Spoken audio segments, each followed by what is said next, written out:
A tradição oral e sua metodologia. As civilizações africanas, no Saara e ao sul do deserto, eram em grande parte civilizações da palavra falada, mesmo onde existia a escrita, como na África Ocidental a partir do século XVI, pois muito poucas pessoas sabiam escrever, ficando a escrita muitas vezes relegada a um plano secundário em relação às preocupações essenciais da sociedade. Seria um erro reduzir a civilização da palavra falada simplesmente a uma negativa, ausência do escrever, e perpetuar o desdém inato dos letrados pelos iletrados, que encontramos em tantos ditados, como no provérbio chinês: a tinta mais fraca é preferível à mais forte palavra. Isso demonstraria uma total ignorância da natureza dessas civilizações orais. Como disse um estudante iniciado em uma tradição esotérica, o poder da palavra é terrível. Ela nos une, e a revelação do segredo nos destrói, através da destruição da identidade da sociedade, pois a palavra destrói o segredo comum. A civilização oral. Um estudioso que trabalha com tradições orais deve compenetrar-se da atitude de uma civilização oral em relação ao discurso, atitude essa, totalmente diferente da de uma civilização onde a escrita registrou todas as mensagens importantes. Uma sociedade oral reconhece a fala não apenas como um meio de comunicação diária, mas também como um meio de preservação da sabedoria dos ancestrais, venerada no que poderíamos chamar elocuções-chave, isto é, a tradição oral. A tradição pode ser definida, de fato, como um testemunho transmitido verbalmente de uma geração para outra. Quase em toda parte, a palavra tem um poder misterioso, pois palavras criam coisas. Isso, pelo menos, é o que prevalece na maioria das civilizações africanas. Os Dogon sem dúvida expressaram esse nominalismo da forma mais evidente. Nos rituais constatamos em toda parte que o nome é a coisa, e que dizer é fazer. A oralidade é uma atitude diante da realidade e não a ausência de uma habilidade. As tradições desconcertam o historiador contemporâneo imerso em tão grande número de evidências escritas, vendo-se obrigado, por isso, a desenvolver técnicas de leitura rápida pelo simples fato de bastar a compreensão a repetição dos mesmos dados em diversas mensagens. As tradições requerem um retorno contínuo à fonte. Fouquier, do Zaire, diz, com razão, que é ingenuidade ler um texto oral uma ou duas vezes e supor que já o compreendemos. Ele deve ser escutado, decorado, digerido internamente, como um poema, e cuidadosamente examinado para que se possam apreender seus muitos significados, ao menos no caso de se tratar de uma elocução importante. O historiador deve, portanto, aprender a trabalhar mais lentamente, refletir, para embrenhar-se numa representação coletiva, já que o corpus da tradição é a memória coletiva de uma sociedade que se explica a si mesma. Muitos estudiosos africanos, como Amadou Ampantebe Aobubu Rama, muito eloquentemente têm expressado esse mesmo raciocínio. O historiador deve iniciar-se, primeiramente, nos modos de pensar da sociedade oral, antes de interpretar suas tradições. A natureza da tradição oral. A tradição oral foi definida como um testemunho transmitido oralmente de uma geração a outra. Suas características particulares são o verbalismo e sua maneira de transmissão, na qual difere das fontes escritas. Devido à sua complexidade, não é fácil encontrar uma definição para a tradição oral que dê conta de todos os seus aspectos. Um documento escrito é um objeto, um manuscrito. Mas um documento oral pode ser definido de diversas maneiras, pois um indivíduo pode interromper seu testemunho, corrigir-se, recomeçar, etc. Uma definição um pouco arbitrária de um testemunho poderia, portanto, ser todas as declarações feitas por uma pessoa sobre uma mesma sequência de acontecimentos passados, contanto que a pessoa não tenha adquirido novas informações entre as diversas declarações. porque, nesse último caso, a transmissão seria alterada e estaríamos diante de uma nova tradição.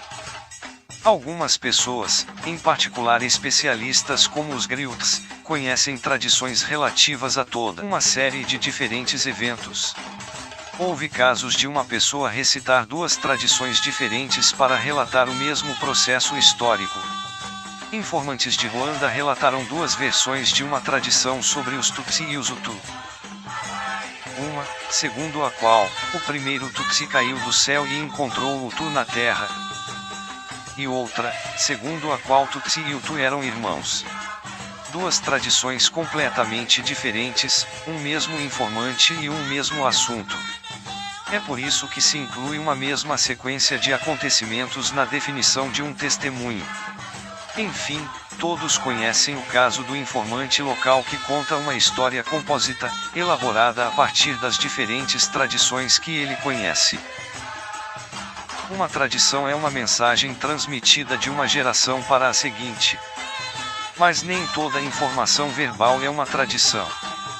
Inicialmente, distinguimos o testemunho ocular, que é de grande valor, por se tratar de uma imediata, não transmitida, de modo que os riscos de distorção do conteúdo são mínimos. Aliás, toda tradição oral legítima deveria, na realidade, fundar-se no relato de um testemunho ocular. O boato deve ser excluído, pois, embora certamente transmita uma mensagem, é resultado, por definição, do ouvir dizer. Ao fim, ele se torna tão distorcido que só pode ter valor como expressão da reação popular diante de um determinado acontecimento, podendo, no entanto, também dar origem a uma tradição, quando é repetido por gerações posteriores. Resta, por fim, a tradição propriamente dita, que transmite evidências para as gerações futuras.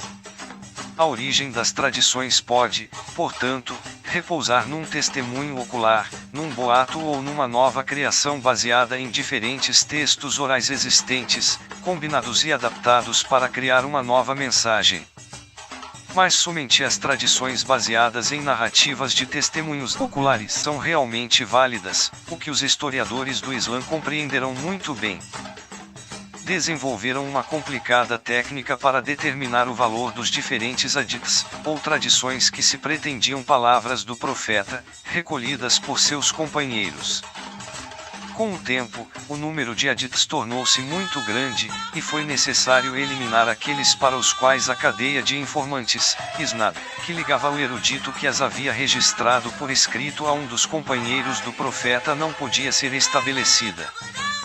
Para cada ligação, o cronista islâmico determinava critérios de probabilidade e credibilidade idênticos aos empregados na crítica histórica atual. Poderia a testemunha intermediária conhecer a tradição? Poderia compreendê-la? Era seu interesse distorcê-la? Poderia tê-la transmitido? Se fosse o caso, quando, como e onde? Notaremos que a definição de tradições apresentada aqui não implica nenhuma limitação, a não ser o verbalismo e a transmissão oral. Inclui, portanto, não apenas depoimentos como as crônicas orais de um reino ou as genealogias de uma sociedade segmentária, que conscientemente pretenderão descrever acontecimentos passados, mas também toda uma literatura oral que fornecerá detalhes sobre o passado, muito valiosos por se tratar de testemunhos inconscientes, e, além do mais, fonte importante para a história, das ideias, dos valores e da habilidade oral. As tradições são também obras literárias e deveriam ser estudadas como tal, assim como é necessário estudar o meio social que as cria e transmite e a visão de mundo que sustenta o conteúdo de qualquer expressão de uma determinada cultura. É por isso que nas sessões seguintes trataremos respectivamente da crítica literária e da questão do ambiente social e cultural, antes de passarmos ao problema cronológico e à avaliação geral das tradições. A tradição como obra literária numa sociedade oral. A maioria das obras literárias são tradições, e todas as tradições conscientes são elocuções orais. Como em todas elocuções, a forma e os critérios literários influenciam o conteúdo da mensagem. Essa é a principal razão das tradições serem colocadas no quadro geral de um estudo de estruturas literárias e serem avaliadas criticamente como tal. Um primeiro problema é o da forma da mensagem. Há 4 formas básicas, resultantes de uma combinação prática de 2 conjuntos de princípios. Em alguns casos, as palavras são decoradas, em outros, a escolha é entregue ao artista. Em alguns casos, uma série de regras formais especiais são sobrepostas à gramática da língua comum, em outros, não existe tal sistema de convenções. O termo poema é apenas um rótulo para todo o material decorado e dotado de uma estrutura específica, incluindo canções. O termo fórmula é um rótulo que frequentemente inclui provérbios, charadas, orações, genealogias, isto é, tudo que é decorado, mas que não está sujeito a regras de composição, a não ser as da gramática corrente. Em ambos os casos, as tradições compreendem não só a mensagem, mas também as próprias palavras que lhe servem de veículo. Teoricamente, portanto, um arquétipo original pode ser reconstruído, exatamente como no caso das fontes escritas. Podem-se construir argumentos históricos sobre as palavras e não apenas sobre o sentido geral da mensagem. Todavia, acontece muitas vezes com as fórmulas, e menos com os poemas, ser impossível reconstruir arquétipos devido ao grande número de interpolações. Por exemplo, quando se reconhece que o lema de um clã é o produto de uma série de empréstimos de outros lemas, sem que se possa identificar aquilo que constituía o enunciado original e específico. Pode-se muito bem compreender por que as fórmulas se prestam tão facilmente à interpolação. Na realidade, não existe nenhuma regra formal que impeça esse processo. As fontes fixas são, em princípio, as mais valiosas, pois sua transmissão é mais precisa. Na prática, raras são as que têm o propósito consciente de transmitir informações históricas. Além disso, é nesse caso que encontramos arcaísmos por vezes inexplicados. Nas línguas Bento, seu significado pode ser descoberto, pois é grande a probabilidade de uma língua vizinha ter conservado uma palavra com a mesma raiz que o arcaísmo em questão. Em outros casos, devemos nos conformar com o comentário do informante, que pode repetir um comentário tradicional ou inventá-lo. Infelizmente, esse tipo de registro oral vem carregado de alusões poéticas, imagens ocultas, jogo de palavras com múltiplos significados. Não só é impossível compreender qualquer coisa dessa elocução hermética sem um comentário, mas, também, muitas vezes, só o autor conhece todos os aspectos do seu significado. Mas ele não transmite tudo no comentário explicativo, de qualidade variável, que acompanha a transmissão do poema. Essa peculiaridade é bastante comum, especialmente no que se refere aos poemas ou canções panegíricos da África Meridional, Tswana, Soto, Oriental, a região lacustre, Central, Luba, Congo, ou Ocidental, Ijo. A denominação epopeia significa que o artista pode escolher suas próprias palavras dentro de um conjunto estabelecido de regras formais, como as rimas, os padrões tonais, o número de sílabas, etc. Esse caso específico não deve ser confundido com as peças literárias longas, de estilo heróico, como as narrativas de Sundiata, Mvindo, Zaire, e muitas outras. No gênero de que tratamos, a tradição inclui a mensagem e a estrutura formal, nada mais.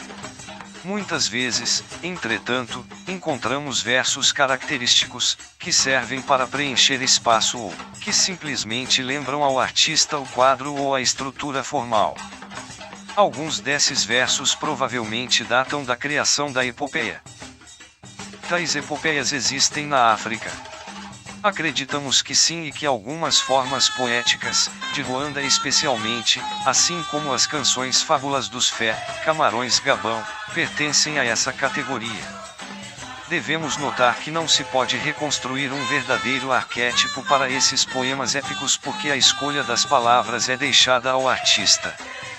Todavia, é preciso salientar que os requisitos da forma são tais que, provavelmente, todas as versões de uma epopeia baseiam-se num único original, o que frequentemente é demonstrado pelo estudo das variantes. A última categoria é a das narrativas, que compreendem a maioria das mensagens históricas conscientes. Nesse caso, a liberdade deixada ao artista permite numerosas combinações, muitas remodelações, reajustes dos episódios, ampliação das descrições, desenvolvimentos, etc. Torna-se, então, difícil reconstruir um arquétipo. O artista é completamente livre, mas somente do ponto de vista literário. O seu meio social pode, às vezes, impor-lhe uma fidelidade rígida às fontes. Apesar dessas dificuldades, é possível descobrir a origem híbrida de uma tradição, pela coleta de todas as suas variantes, inclusive das que não são consideradas históricas, e recorrendo-se às variantes originárias dos povos vizinhos. Assim, pode-se, por vezes, passar imperceptivelmente do mundo da história para o País das Maravilhas. Por outro lado, eliminam-se as versões orais que não são baseadas em narrativas de testemunho ocular. Essa abordagem crítica é essencial. Toda literatura oral tem sua própria divisão em gêneros literários. O historiador não só tentará apreender o significado desses gêneros para a cultura que está estudando, mas também colherá ao menos uma amostra representativa de cada um, pois em todos eles pode-se esperar encontrar informações históricas, além do que, as tradições que o interessam particularmente são mais fáceis de se compreender quando analisadas no contexto geral. Já a própria classificação interna fornece indicações valiosas. Assim, podemos descobrir se os transmissores de uma obra literária fazem distinção, por exemplo, entre as narrativas históricas e as de outros tipos. Os gêneros literários também estão sujeitos a convenções literárias, cujo conhecimento é fundamental para se compreender o verdadeiro sentido da obra. A questão nesse caso não é mais de regras formais, mas de escolha de termos, expressões, prefixos pouco usuais, vários tipos de licença poética. Uma atenção maior deve ser dada às palavras ou expressões que possuem múltiplas reverberações. Além disso, os termos-chave, intimamente ligados à estrutura social, à concepção do mundo e, praticamente intraduzíveis, exigem que se faça uma interpretação à luz do contexto literário no qual aparecem. É impossível coligir tudo. O historiador vê-se obrigado, portanto, a levar em consideração requisitos práticos e deverá se dar por satisfeito uma vez obtida uma amostra representativa de cada gênero literário.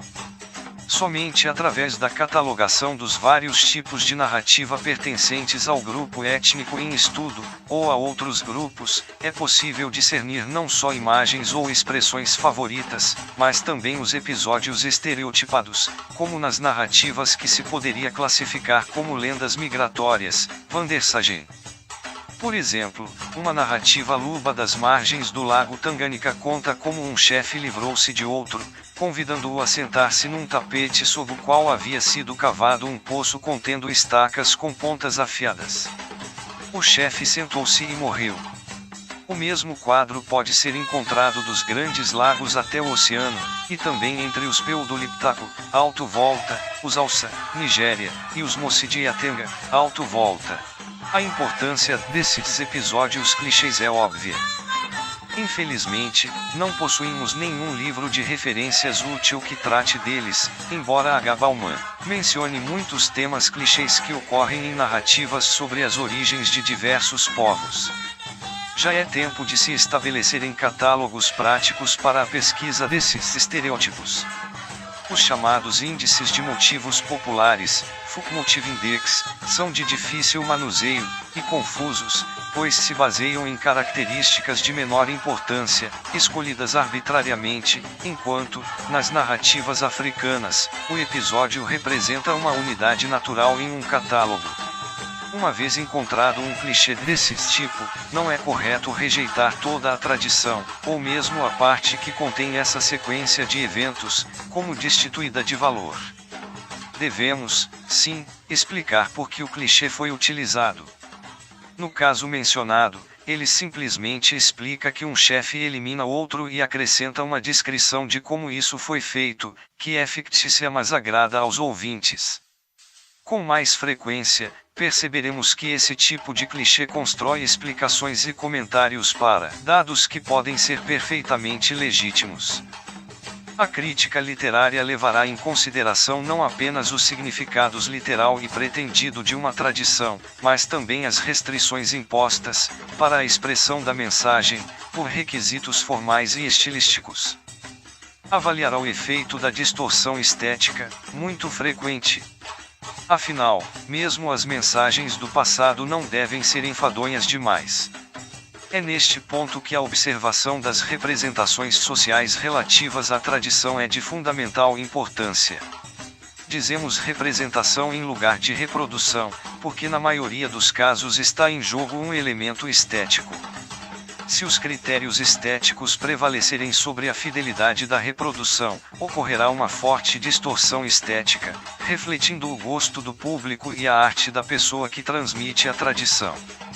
Mesmo em outros casos, encontramos arranjos de textos que chegam a vestir as tradições de conteúdo histórico específico com o uniforme dos padrões artísticos correntes. Por exemplo, nas narrativas, uma série de episódios que levam a um clímax formam a trama principal, enquanto outros constituem repetições paralelas sofisticadas e outros, ainda, representam apenas transições de uma etapa da narrativa para outra. Como regra geral, pode-se admitir que, quanto mais uma narrativa se conforma ao modelo padrão de excelência e quanto mais é admirada pelo público, mais é distorcida. Numa série de variantes, pode-se, às vezes, discernir a variante correta pelo fato de ir contra esses padrões, assim como uma variante que contradiz a função social de uma tradição tem mais probabilidade de ser verdadeira que as outras. Não devemos esquecer, entretanto, que nem todos os artistas da palavra são excelentes. Há os de pouco talento, e suas variantes serão sempre sofríveis. Mas a atitude do público, como o cenário de uma representação, não é exclusivamente um fato artístico. É acima de tudo um fato social, e isso nos obriga a considerar a tradição em seu meio social. Contexto social da tradição. Tudo que uma sociedade considera importante para o perfeito funcionamento de suas instituições, para uma correta compreensão dos vários status sociais e seus respectivos papéis, para os direitos e obrigações de cada um, tudo é cuidadosamente transmitido. Numa sociedade oral isso é feito pela tradição, enquanto numa sociedade que adota a escrita, somente as memórias menos importantes são deixadas à tradição. É esse fato que levou durante muito tempo os historiadores, que vinham de sociedades letradas, a acreditar erroneamente que as tradições eram um tipo de conto de fadas, canção de ninar ou brincadeira de criança. Toda instituição social, e também todo grupo social, tem uma identidade própria que traz consigo um passado inscrito nas representações coletivas de uma tradição, que o explica e o justifica.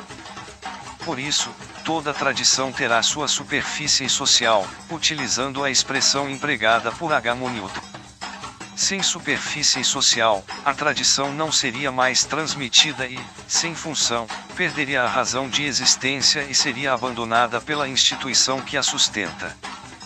Poderíamos ser tentados a seguir alguns estudiosos que acreditavam poder dizer a priori qual a natureza ou perfil do corpus de tradições históricas de uma determinada sociedade, a partir da classificação das coletividades em tipos como estados, sociedades sem estado, etc. Embora seja verdade que as diversas sociedades africanas possam ser, grosso modo, classificadas de acordo com tais modelos, é fácil demonstrar que essas tipologias podem se estender ao infinito, pois cada sociedade é diferente, e os critérios utilizados são arbitrários e limitados. Não existem dois estados idênticos ou mesmo semelhantes nos detalhes. há imensas diferenças entre as linhas mestras da Organização das Sociedades Maasai, Quênia, Tanzânia, Embu, Quênia, Meru, Quênia, Igala, Quênia, Etiópia, embora todas elas possam ser classificadas como sociedades baseadas em classes etárias e estejam situadas na mesma região da África. Se se desejasse examinar um caso de uma sociedade dita simples, sem Estado, composta de pequenos grupos estruturados por múltiplas linhagens, poder-se-ia pensar que os Golo, Costa do Marfim, constituíssem bom exemplo. Esperando encontrar um perfil de tradições contendo somente histórias de linhagens e genealogias e realmente o encontramos, deparamos-nos também com uma história esotérica transmitida por uma sociedade secreta. Tomemos o caso dos Tonga do Zâmbia, encontramos novamente a história da linhagem, mas também histórias de centros rituais animados pelos fazedores de chuva. Não há uma única sociedade desse tipo que não apresente uma instituição importante e inesperada. Entre os estados, o caso extremo é, certamente, o do reino dos Bateque, Tio, em que a tradição real não remonta a mais do que 2 gerações, embora os reinos devam ter tradições muito antigas. Podemos ir mais longe no tempo coligindo as tradições dos símbolos mágicos dos nobres do que seguindo as tradições relativas ao símbolo real. Generalizações apressadas sobre o valor das tradições seriam absolutamente despropositadas. O perfil de um determinado corpus de tradições só pode ser determinado a posteriori. É evidente que as funções preenchidas pelas tradições tendem a distorcê-las. É impossível estabelecer uma lista completa dessas funções, em parte porque uma tradição pode assumir diversas funções e pode desempenhar um papel mais ou menos preciso ou difuso em relação a elas. Mas principalmente porque a palavra função é por si só confusa. É utilizada com frequência para descrever tudo o que serve para fortalecer ou manter a instituição da qual depende. Como a relação não é tangível, a imaginação pode produzir uma lista infinita de funções a preencher, não sendo possível nenhuma escolha. Entretanto, não é difícil distinguir certos propósitos precisos, manifestos ou latentes, assumidos por algumas tradições. Há, por exemplo, as cartas míticas, as histórias das dinastias, genealogias, listas de reis, que podem ser consideradas como verdadeiras constituições não escritas. Podemos ampliar essa categoria pela inclusão de todas as tradições que tratam dos assuntos públicos legais, por exemplo, as que mantêm os direitos públicos sobre a propriedade. Trata-se, geralmente, de tradições oficiais, uma vez que aspiram a uma legitimidade universal para a sociedade. As tradições particulares, associadas a grupos ou instituições incorporados a outros grupos, não serão tão bem conservadas, pois têm menor importância, embora, em geral, estejam mais próximas da verdade que as demais tradições. Todavia, convém destacar que as tradições particulares são oficiais para o grupo que as transmite. Assim, uma história de família é particular em comparação à história de todo um Estado, e o que ela diz sobre o Estado está menos sujeito a controle do Estado que uma tradição pública oficial. Mas dentro da própria família, a tradição particular torna-se oficial. Em tudo o que diz respeito à família, ela deve, portanto, ser tratada como tal. Compreende-se, assim, por que é tão importante utilizar histórias familiares ou locais para esclarecer questões de história política geral. Seu testemunho está menos sujeito à distorção e pode oferecer uma verificação efetiva das asserções feitas pelas tradições oficiais. Por outro lado, como dizem respeito somente a subgrupos, a profundidade e o cuidado com que são transmitidas são, de modo geral, pouco satisfatórios, como atestam as inúmeras variantes.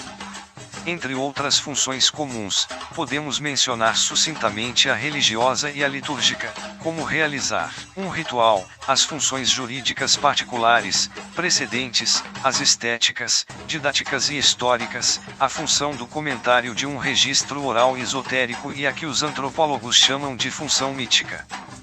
As funções e o gênero literário considerados em conjunto podem constituir para o historiador uma tipologia válida, que lhe permitirá fazer uma avaliação geral das prováveis distorções que suas fontes podem ter sofrido, fornecendo-lhe indicações relativas à transmissão. Para tomar apenas os tipos que são obtidos por esse processo de seleção, podemos distinguir os nomes, os títulos, os slogans e lemas, fórmulas rituais, fórmulas didáticas, provérbios, listas de topônimos, de antropônimos, genealogias, etc. Do ponto de vista da forma básica, podemos classificar todos esses casos como fórmulas. Poemas históricos, panegíricos, litúrgicos ou cerimoniais, religiosos, pessoais, líricos e outros, canções de todos os tipos, canções de ninar, de trabalho, caça e canoagem, etc., são poemas, também do mesmo ponto de vista. A epopeia como forma básica é representada por certos poemas que não correspondem ao que o termo normalmente conota. Por último, a narrativa inclui a narrativa geral, histórica ou outras, narrativas locais, familiares, épicas, etiológicas, estéticas e memórias pessoais. Devemos também incluir aqui precedentes legais que raramente são transmitidos pela tradição oral, comentários sobre registros orais e as notas ocasionais, que são essencialmente respostas curtas a perguntas do tipo: como começamos a cultivar milho? De onde veio a máscara de dança, etc. Dessa lista pode-se imediatamente observar o que pode ser a ação deformadora de uma instituição em cada um desses tipos. Mas ainda é preciso demonstrar que essa ação realmente ocorreu ou que a probabilidade de distorção é muito grande. Geralmente, é possível mostrar que uma tradição é válida porque não sofreu as distorções esperadas. Por exemplo, um povo diz que é mais novo que outro, uma crônica real admite uma derrota, uma fórmula particular que deveria explicar a geografia física e humana de um país não se conforma mais à realidade. Em todos esses casos a análise comprova a validade da tradição, pois esta resistiu ao processo nivelador.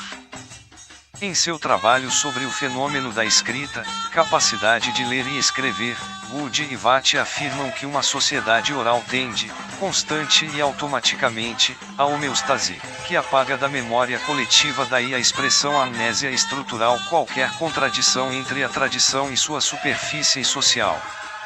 Mas os casos mencionados acima mostram que essa homeostase é só parcial. Não se pode negar, portanto, o valor histórico das tradições unicamente por desempenharem certas funções. Segue-se, ainda, que cada tradição deve ser submetida à estrita crítica sociológica. No mesmo trabalho, esses autores afirmam que a cultura de uma sociedade verbal é homogeneizada, isto é, que o conteúdo, em termos de conhecimento, do cérebro de cada adulto é aproximadamente o mesmo. Isso não é totalmente verdadeiro. Especialistas artesãos, políticos, legistas e religiosos sabem muitas coisas que seus contemporâneos do mesmo grupo étnico desconhecem. Cada grupo étnico tem seus pensadores. Entre os Kilba, Zaire, por exemplo, encontramos 3 homens que, com base num mesmo sistema de símbolos, haviam estabelecido 3 filosofias diferentes, e supomos que o mesmo se dá entre os Dugan. Quanto às tradições, observamos que em muitos grupos há tradições esotéricas secretas, que são privilégio de um grupo restrito, e tradições esotéricas públicas. Por exemplo, a família real Ashanti sabia a história secreta de sua origem, enquanto o grande público conhecia somente a versão oficial. Em Ruanda, somente os especialistas Beiro conheciam os rituais da realeza, e, mesmo assim, eles só os conheciam na sua totalidade quando estavam todos juntos, já que cada grupo de Beiro tinha conhecimento apenas de uma parte deles. Em quase todos os rituais de entronização na África encontramos práticas e tradições secretas. Isso significaria que a tradição esotérica é necessariamente mais acurada que a tradição esotérica. Depende do contexto. Afinal, as tradições 150 metodologia e pré-história da África esotéricas também podem ser distorcidas por razões imperativas, que serão ainda mais imperativas se o colégio que possui o segredo foi um grupo-chave da sociedade. Devemos ressaltar que, empiricamente, conhecemos até agora muito poucas tradições esotéricas, e porque a antiga ordem em que tem suas raízes não desapareceu por completo. As que conhecemos provêm de sociedades que têm sofrido importantes transformações, e muitas tradições sem dúvida desaparecerão sem deixar registro. Todavia, a partir de fragmentos que possuímos, podemos afirmar que certas tradições Ogboni da nação Yoruba têm sido tão distorcidas que não mais constituem mensagens válidas no que diz respeito às origens do Ogboni, enquanto as tradições Biru, por exemplo, parecem ter maior validade. Isso se deve não ao caráter esotérico, mas ao propósito dessas tradições. As primeiras legitimam um poder forte detido por um pequeno grupo de homens, enquanto as segundas são apenas a memorização de um ritual prático. Cada tradição tem sua própria superfície social.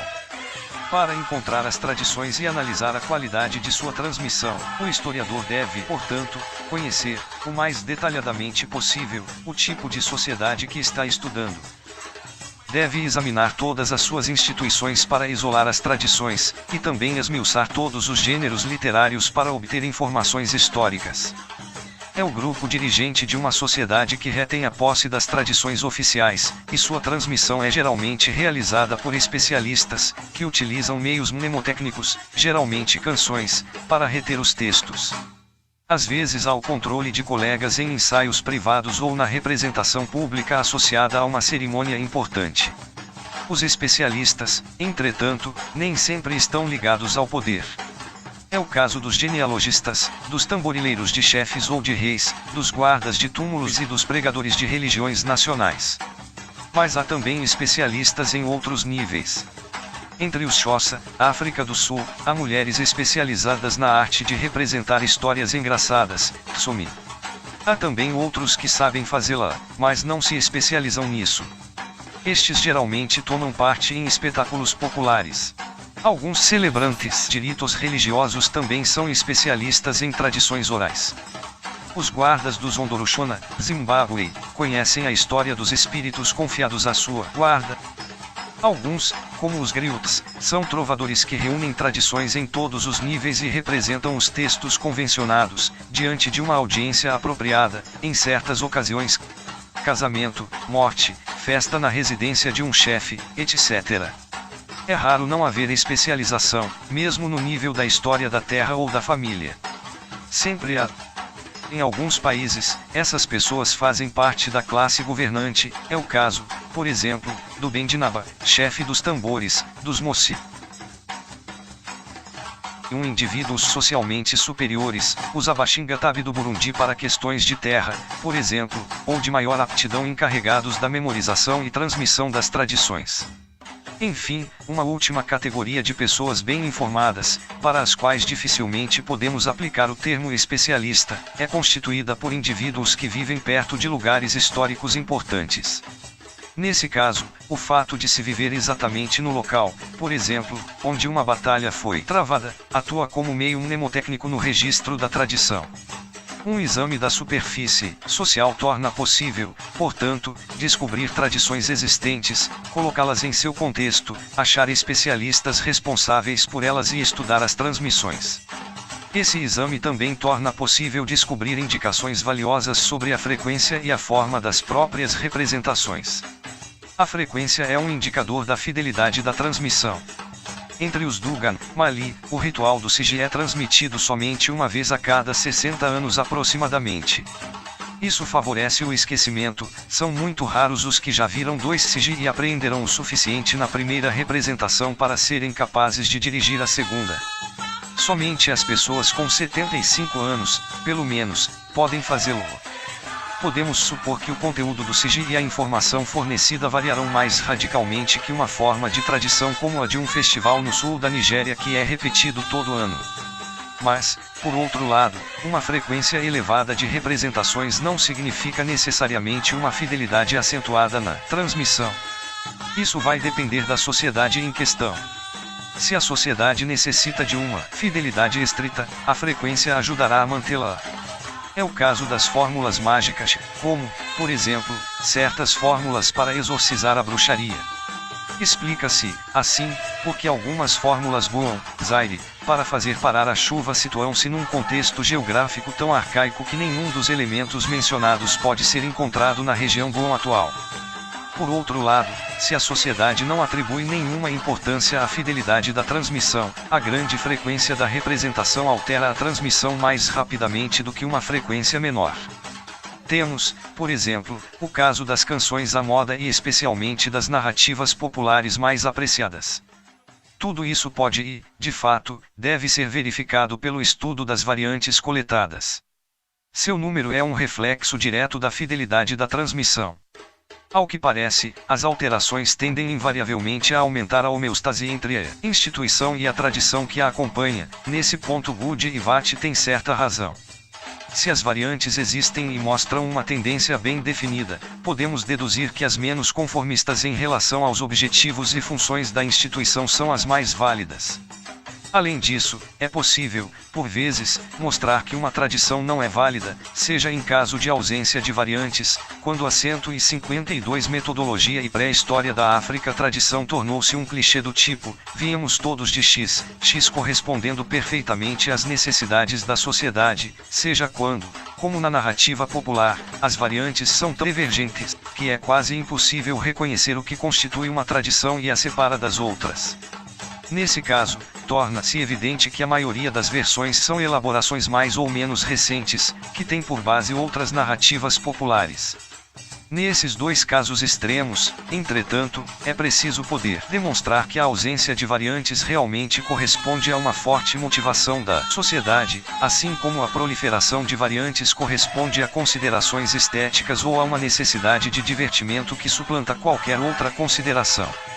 Ou, então, deve-se poder demonstrar que os postulados inconscientes da civilização homogeneizaram a tradição de maneira tal que esta se tornou um clichê sem variantes. É precisamente essa influência da civilização que deve ser examinada agora, feita a crítica sociológica. Estrutura mental da tradição. Por estrutura mental entendemos as representações coletivas inconscientes de uma civilização, que influenciam todas as suas formas de expressão e ao mesmo tempo constituem sua concepção do mundo. Essa estrutura mental varia de uma sociedade para outra. A nível superficial, é relativamente fácil descobrir parte dessa estrutura, através da aplicação de técnicas clássicas da crítica literária ao conteúdo de todo o corpus de tradições e da comparação desse corpus com outras manifestações, sobretudo as simbólicas, da civilização.